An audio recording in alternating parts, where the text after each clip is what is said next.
سلامونه نیکی خیلی احترامات ملګرو بلال یم ستاسو ورور او نننۍ موضوع څنګه چې تاسو ته معلومه ده چې په کراچۍ کې الیکشنو د میر مقابله او اولته کې حافظ نعیم الرحمن صاحب به مقابله پیپل پارټي هغې ولاړو او کوم دغه مقابله چې شوې ده نو هغې کې د حافظ نعیم الرحمن چې کوم د جماعت غیر اسلامي نه ولاړو هغه نه د استنبول بانی حافظ نعیم الرحمن صاحب نه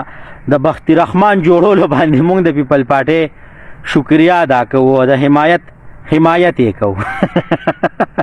کم خلک چې دا ټیم کې په جماعت غیر اسلامي والا باندې خفه کېږي او زما ویډیو پې بده لګي نو ګوري دی نه یا د ما بلاک کړي پوه شولې ځکه چې ګلظفر یو ایمینی دی د پی ټي آی دی خو هغه ډېرې ښکلې ښکلې او پستې خبرې کوي او هغې د جماعت غیر اسلامي والا د منافقت دا چخره د خپلې ټولې پی ټي آی ته ښکاره کړې ده خو بعضې وخت کې بس خان صاحب دی غلم چې دی ورشي او په یو کرسۍ کښېني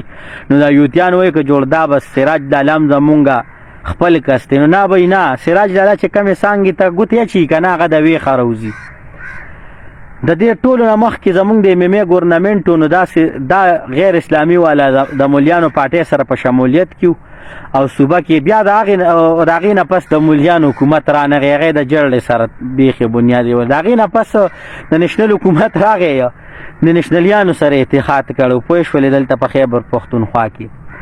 او هغه هم چې دی نو د نېشنل پارټۍ هم اوس د حکومت چانس نه راځي ځکه چې دوی چې کم شیز ته لاس اچوي هغه سره د جړلو راوځي دا غیر اسلامي والا پس د هغې نه دا تیر حکومت چې کوم و د پی ټي آی دا اوسنی نه دا تیر چې د نېشنل نه کم پس ته راغی هغه هم حکومت چې دی نو ورسره جماعت غیر اسلامي ورسره یوځای شول او حکومت یې ورسره راوسته نو دوی چې کمې څانګې ته لاس اچوي که نه سرمنو ته یې وایي لاس اچولی دی هغه سرمنو ریټ خدای شته که تر قیامت اوچت شي پوه شولې نو دغه حالات دي د دې منافقینو حضراتو نو ځانونه ترې نه وساتئ ټولو پارټو مشرانو ته ریکویسټ کوم د خپلې پارټۍ مشر ته هم ریکویسټ کوم چې جناب حضرت مولانا فضل الرحمن صاحب د خدای خاطر وکړه ګورې را روان الیکشن کې ایم ایم ای جوړه نه کړي دا غیر اسلامي والا ګورې چې کمې ونې ته لاس اچي هغه د ویښه روزي او ښه غر چا ته پته چې را روان حکومت ګورې جمعیت علما دی نو دا شی ګورې اتحاد کې وانه دی د ده ګورې وټ موټ خو څه کې چې سپورټ یې نشته دی ان سی پي ګاډی دی د ملکن او د درګۍ نه دې غاړه د سر یې څوک نه مني او اصل کې خبره دا د دې دا سیټ ولې بیل دې په عمران خان سره هلته کې اتحاد وکړه په کراچۍ کې او اتحاد یې ورسره وکړه نو دا خو سړی خو بېغمه ودي که نه خوبونه کوي دا د جماعت اسلامي دا مشر چې ګورې دی به ودي نو دې چې خوب وکړي او راپاسې د نه تېرې خبرې هېرې وي او د تیرو خبرو کې په عمران خان صاحب پسې څه خبرې کړي دي هغې م ورله په دغه کې اتحاد کې ورله چې دی جټکا ورکړل نو په اتفاق کې برکت نشته دی چې د یهودي لابي سره څوک اتحاد کوي نو راځئ د ده دا خبرې لګې واورې د سراج لاله मुझे इमरान खान ने भी फोन किया कि भाई साइपर है साइपर अमेरिका ने साजिश की है मैंने कहा बाबा मुझे भेजे फोटोस्टेट भेजे नकल भेजे अगर वाकई अमेरिका ने आपके खिलाफ साजिश की हो सबसे पहले मैं आपका साथ दूंगा 9 महीने हो गए न फोटोस्टेट भेजा न नकल भेजा अगर 40 खत भी बेचते तो भी मैं साथ देता लेकिन उसने कोई ऐसा काम तो नहीं किया है कि अमेरिका उसके मुखालिफ हो एक बयान दिया और फवाद साहब 5 बार यहाँ इस्लामाबाद में अमेरिकी सफारत खाने में सलामी करने गए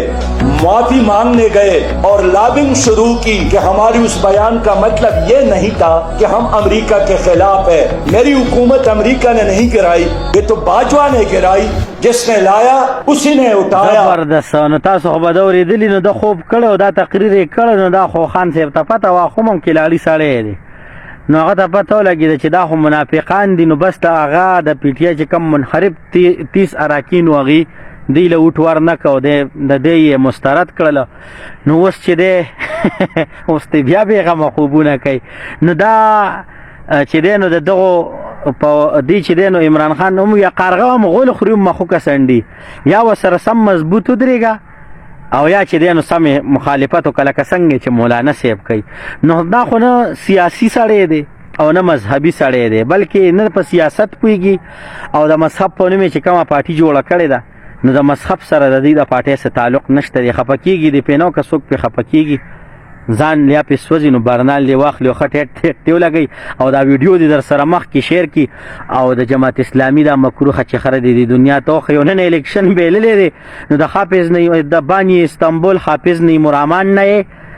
بختی رحمان جوړ کړي نو په دې باندې موږ د پیپل پارټي ډېر شکریا ادا کوو. ستاسو ورور بلال اجازه غواړم د الله په امان او ویډیو لکه دا مار شیر کړه.